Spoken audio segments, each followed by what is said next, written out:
अस्सलाम वालेकुम व्यूअर्स, मैं हूं शाकिर सोलंकी।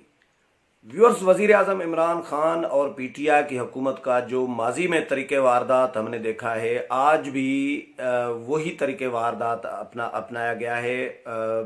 चीनी आटा और गंदम के बहरानों से मुतल्लिक जो एफआईए की रिपोर्ट आई है, उसके बाद आज दिखावे के लिए ड्रामाई अंदाज में वफाकी काबीना में कुछ रद्दोबदल किए गए हैं। कार्रवाई कोई नहीं है, कोई बड़ी कार्रवाई नहीं है, कम से कम कोई गिरफ्तारी नहीं है किसी की भी। माजी का भी मैं आपके साथ शेयर करता हूं कि माजी में ये किस तरह की कार्रवाइयां होती रही हैं। अभी भी वही कार्रवाइयां उसी तरह की हैं। सिर्फ दिखावे के लिए, फेस सेविंग के लिए, लोगों को बताने के लिए कि हमने हटा दिया, फलां को हटा दिया, ये कर दिया, ये कर दिया। एक ओहदा लेके दूसरा ओहदा दे देना, ये कोई कार्रवाई है भला? तो आज इस पर बात करूंगा और कुछ सवालात भी मेरे हैं, बहुत इंपॉर्टेंट सवालात हैं, वो भी आपके साथ शेयर करता हूं। लेकिन डिटेल में जाने से पहले दोस्तों से गुजारिश होगी कि जिन दोस्तों ने मेरा चैनल अभी तक सब्सक्राइब नहीं किया, वो चैनल को ज़रूर सब्सक्राइब करें ताकि आने वाली जो अपडेट्स हैं वो भी आपके साथ शेयर होती रहें। और अगर प्रोग्राम अच्छा लगे तो इसको शेयर भी करें, लाइक भी करें और कमेंट्स भी करें।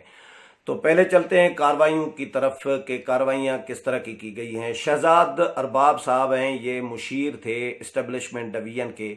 इनको हटा दिया गया है। इनको क्यों हटा दिया गया है, ये सवाल मैंने पीटीआई के बीट रिपोर्टर से जब मालूम किया कि इनको हटाया क्यों गया, तो उनका ये कहना था कि ये जहांगीर तरीन के करीबी बंदे थे या जहांगीर तरीन के कैंप के आदमी थे। इनको इस्टेब्लिशमेंट डिवीजन के मुशीर के ओहदे से हटाकर इस्टेब्लिशमेंट के साथ जहांगीर तरीन की जो लाइन थी वो काट दी गई है।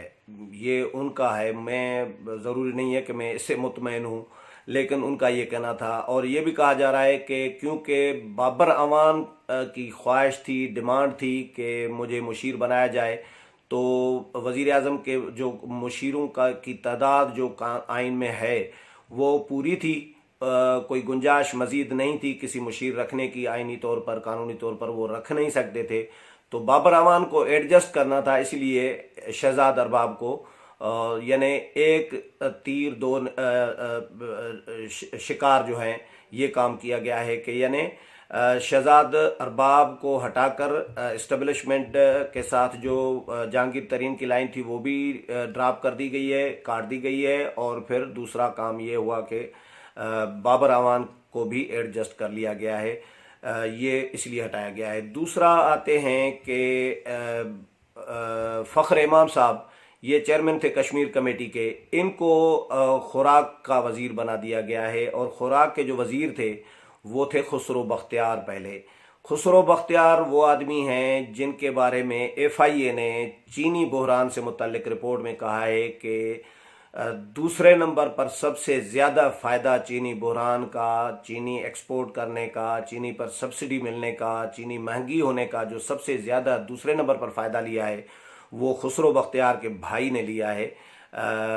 तो खुसरो बख्तियार वज़ीर खुराक थे, इनको ओहदे से हटा दिया गया है और इनकी जगह पर फ़ख्र इमाम जो चेयरमैन कश्मीर कमेटी थे उनको वज़ीर बना दिया गया है फूड सिक्योरिटी का।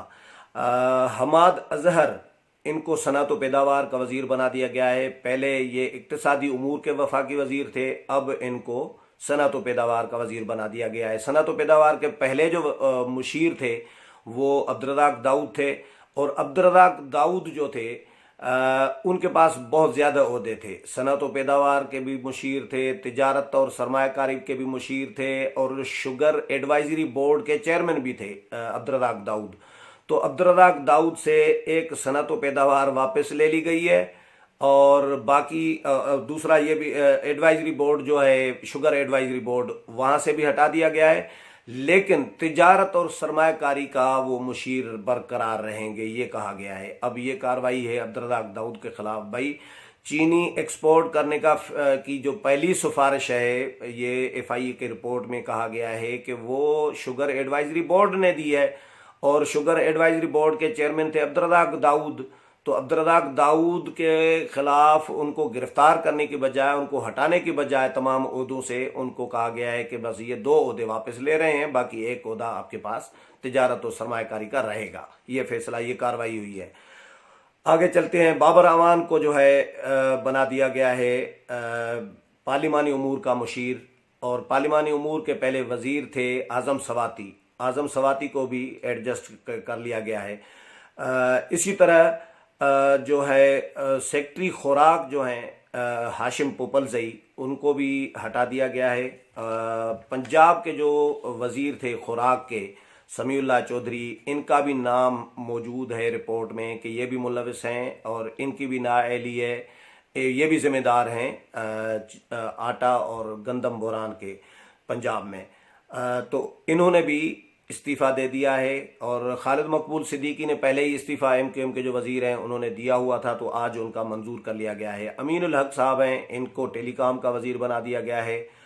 और इसके अलावा जहांगीर तरीन के लिए ये कहा जा रहा है कि जहांगीर तरीन को ज़राअत से मुतल्लिक टास्क फोर्स का चेयरमैन बनाया गया था, अब उनको उस चेयरमैन के ओहदे से हटा दिया गया है। ये हुकूमती दावा है, ज़राए के हवाले से खबर ये चलवाई गई है, क्योंकि शायद हुकूमत के पास कोई नोटिफिकेशन ऐसा नहीं है जहांगीर तरीन को ज़राअत के से मुतल्लिक टास्क फोर्स का चेयरमैन बनाने का। तो इसलिए ज़राए के हवाले से ये खबरें मीडिया में चलवाई गई हैं कि लोगों को बताया जा सके कि हमने जहांगीर तरीन को भी हटा दिया, भाई बड़ी कार्रवाई कर दी हमने। जहांगीर तरीन ने ट्वीट करके खुद कह दिया है कि भाई मैं किसी टास्क फोर्स वगैरह का कोई चेयरमैन नहीं था, अगर था तो कोई नोटिफिकेशन है तो दिखाया जाए मीडिया पर। ये चैलेंज किया है जहांगीर तरीन ने खुद ट्वीट करके। अब आप बताएं, ये कोई कार्रवाई है जहांगीर तरीन के खिलाफ?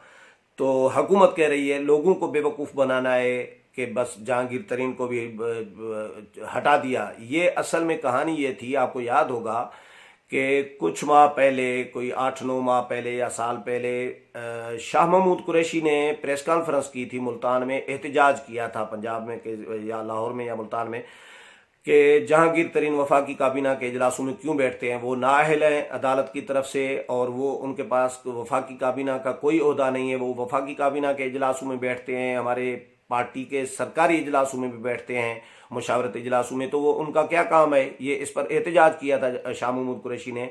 तो वज़ीर आज़म ने फेज 7 के लिए वज़ीर आज़म ने इसको लीगलाइज करने के लिए इनकी शिरकत जो है जहांगीर तरीन की वफाकी काबीना और दीगर इजलासों में, सरकारी इजलासों में, इनको ज़ुबानी कलामी कोई दे दिया था। ज़राअत के से मुतल्लिक टास्क फोर्स का चेयरमैन बना दिया गया था। ये मुझे अच्छी तरह याद है, आप लोगों में से भी बहुत सारों को याद होगा कि वज़ीर आज़म ने ये इनको दे दिया गया था। ये खबरें चली थी, रिपोर्ट हुई थी, लेकिन ज़ुबानी कलामी था शायद, क्योंकि जहांगीर तरीन कह रहे हैं कि कोई नोटिफिकेशन नहीं है, मैं किसी कमेटी का चेयरमैन नहीं था। तो वज़ीर आज़म ने इसीलिए ओहदा इनको ज़ुबानी कलामी दिया था कि ताकि ये वफाकी काबीना के और दीगर सरकारी इजलासों में शिरकत कर सके, शाह महमूद कुरैशी जैसे लोगों का को खामोश कराने के लिए, कि ये एतराज़ कोई ना उठा सके। मैं कह सकूं कि भैया मैंने इनको, वज़ीर आज़म को तो ये अख्तियार है कि किसी को भी ओहदा कोई दे दे, तो मैंने इनको टास्क फोर्स जो है ज़राअत से मुतल्लिक उसका चेयरमैन बना दिया है ताकि ये मुझे एडवाइस देता रहे, इसीलिए ये इजलास में मौजूद होता है। ये जवाब देने के लिए इनको ज़ुबानी कलामी दिया गया था। तो जहांगीर तरीन ने एक और इल्ज़ाम लगाया है कि इस तहकीकाती रिपोर्ट के पीछे वज़ीर आज़म के प्रिंसिपल सेक्रेटरी का हाथ है और उन्होंने नामुकम्मल रिपोर्ट जारी करवाई है। ये जहांगीर तरीन ने इल्ज़ाम लगाया है। मेरा ख्याल है जहांगीर तरीन इस रिपोर्ट ये इल्ज़ाम लगाकर प्रिंसिपल सेक्रेटरी जो भी है, मुझे नहीं पता है, नाम तो नहीं आ रहा मुझे, प्रिंसिपल सेक्रेटरी पर इल्ज़ाम लगाकर जहांगीर तरीन, मुझे ऐसा लग रहा है कि इस रिपोर्ट को मुतनाज़ा बनाना चाह रहे हैं अपने आप को बचाने के लिए। तो अच्छा आगे चलें। जहांगीर तरीन कहते हैं कि ये सारी खबरें जो हैं ये सियासी, ये रिपोर्ट सियासी है, मुझे टारगेट करने के लिए जो है रिपोर्ट जारी कराई गई है। और एक और थे साहब, साबिक सेक्रेटरी खुराक, उस वक़्त जब बहरान हुआ था उस वक़्त थे, अब वो DG खान में कमिश्नर इस वक़्त काम कर रहे थे, उन्होंने भी इस्तीफ़ा दे दिया है। और एक साबिक डायरेक्टर खुराक थे उस वक़्त के थे ज़फ़र इकबाल, इनको भी कहा जा रहा है कि OSD बना दिया गया है। कुछ लोगों के खिलाफ कार्रवाई नहीं भी हुई, मसलन महबूब सुल्तान है, वफाकी वज़ीर थे, उनके खिलाफ कोई कार्रवाई नहीं हुई अभी तक। कुछ ब्यूरोक्रेट्स, महबूब सुल्तान के लिए रिपोर्ट में कहा गया है FI की रिपोर्ट में कि इन्होंने ECC को अंधेरे में रखा, ECC को बेखबर रखा, ये इल्ज़ाम इन पर लगाया गया है, यानी ये भी मुलविस हैं, ये भी इन्वॉल्व हैं, लेकिन इनके खिलाफ कोई कार्रवाई नहीं हुई। इनके अलावा कुछ ब्यूरोक्रेट्स हैं, पंजाब के हैं, कुछ KPK के, कुछ मरकज़ के, उनके खिलाफ भी अभी तक कोई कार्रवाई नहीं हुई। अब मुझे ये बताएं, सवालात मेरे ये हैं कि ये ओहदे तब्दील करना कोई कार्रवाई है? माजी की मैं मिसालें दूं आपको याद होगा कि वज़ीर सेहत आमिर कियानी के दौर में मेडिसिन जो महंगी हुई थी, 100 से लेकर 400-500% तक ये मेडिसिन महंगी हुई थी। ये सब लोगों को पता है, हर शख्स के घर में कोई ना कोई तो मेडिसिन के कोई ना कोई यूज़ कर रहा होगा। आप खुद अंदाज़ा कर सकते हैं कि कितनी मेडिसिन महंगी हुई थी। ये अरबों रुपए का ये गबन है, लेकिन FIA, नैब सब खामोश रहे। जब ये महंगी हुई दवाई मेडिसिन तो लोग चीख पड़े, अपोजिशन चीख पड़ी, तो उसके बाद वज़ीर आज़म ने उनको वज़ीर सेहत के ओहदे से हटा दिया। लेकिन वो PTI के मरकज़ी सेक्रेटरी जनरल हैं ये कार्रवाई की है उनके खिलाफ के उनको तोहफा दे दिया कि बड़ा ज़बरदस्त काम किया है आपने, करप्शन करके, ये मेडिसिन महंगी करके, मेडिसिन कंपनियों के साथ मिलकर आपने बड़ा काम किया। मेडिसिन भाई ज़िंदगी बचाने वाली जो मेडिसिन है बुनियादी, वो भी आपने महंगी कर दी और उनके खिलाफ कोई कार्रवाई नहीं। उनको पार्टी के सेक्रेटरी जनरल बना दिया। असद उमर वज़ीर ख़जाना नाअहल करार देकर उनको नाअहली पर हटा दिया और कुछ अरसे के बाद उनको फिर वज़ीर आज़म साहब ने कहा कि असद उमर को दूसरी वजारत दे दी। और दूसरी वजारत देने से पहले ऐलान कर रहे हैं वज़ीर आज़म साहब कि मैं असद उमर को मुबारकबाद पेश करता हूं। भाई किस मुबारकबाद, किस चीज़ की पेश कर रहे थे? आपने तो नाअहली पे उनको हटाया था, उनकी भी बेड परफॉर्मेंस पे हटाया था। आप उसको मुबारकबाद देकर फिर दूसरी वजारत दे रहे हैं। तो ये माजी में भी इस तरह के तरीके वारदात PTI के वज़ीर आज़म इमरान खान के रहे हैं। आज भी वही तरीके वारदात अपनाया गया है। कोई कार्रवाई नहीं है। होना तो ये चाहिए था कि इन लोगों को गिरफ्तार करना चाहिए था, नेब एक्टिव होना चाहिए था। नेब कोई एक्टिव नहीं हो रहा। नेब तो बरखुरदार इदारा है हुकूमत का, PTI का। और अदालतों ने नोटिस अभी तक नहीं लिया। अदालतों को नोटिस लेना चाहिए। अभी वज़ीर आज़म ने चलो 25 अप्रैल तक टाइम दिया है, तो उसका भी इंतज़ार करते हैं। लेकिन एक और इम्पॉर्टेंट सवाल मैं करना चाहूँगा कि FIA की रिपोर्ट में यह कहा गया है कि ECC ने चीनी एक्सपोर्ट करने की मंजूरी दी थी। अब ECC की सदारत कर रहे होते हैं ज़्यादातर, अमूमन ये होता है कि वज़ीर आज़म खुद कर रहे होते हैं। वज़ीर आज़म नहीं होते तो फिर वज़ीर ख़जाना कर रहे होते हैं।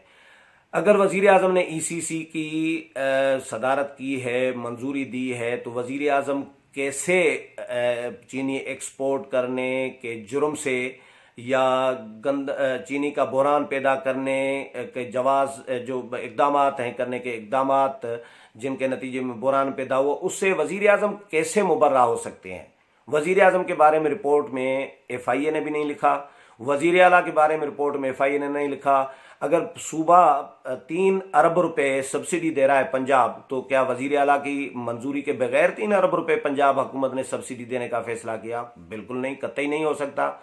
तो वज़ीर आला पंजाब भी इसमें मुलविस हैं, वो बिल्कुल मुबर्रा नहीं हो सकते।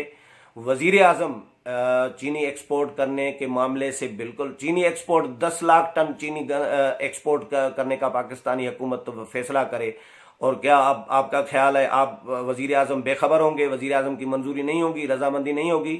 अगर रजामंदी और मंजूरी वज़ीर आज़म की है तो वज़ीर आज़म कैसे इससे मुबर्रा हो गए, कैसे बरी हो गए? तो ये सवालात हैं। इन सवालात पर नून लीग ने 2 लोग जो हैं, नून लीग के राना सनाल्लाह और मरियम औरंगज़ेब, इन्होंने तो ये मामला उठाया है, इन्होंने बात की है। लेकिन ये अपोजिशन को भी ये मामला भरपूर अंदाज में उठाना चाहिए, अदालतों को भी नोटिस लेना चाहिए, क्योंकि ये लोगों का, भाई आटा, चीनी, गंदम, आपने लोगों का निवाला छीना है। आपने कोई छोटा मोटा काम नहीं किया, बड़ा काम किया है आपने। आप मुजरिम हैं कौम के। आप इस तरह की कार्रवाइयाँ कि एक ओहदा दे के दूसरा लेके, एक लेके दूसरा दे दो, ये कोई कार्रवाइयाँ हैं? लोगों को बेवकूफ़ बनाना है। और मेरा ख्याल है कि इदारों को, अदालत को, नेब को इस मामले पर नोटिस लेना चाहिए और अपोजिशन को भी इस मामले को भरपूर अंदाज में उठाना चाहिए। अगले प्रोग्राम में फिर मुलाकात होगी, तब तक इजाज़त चाहता हूँ। अल्लाह हाफिज़।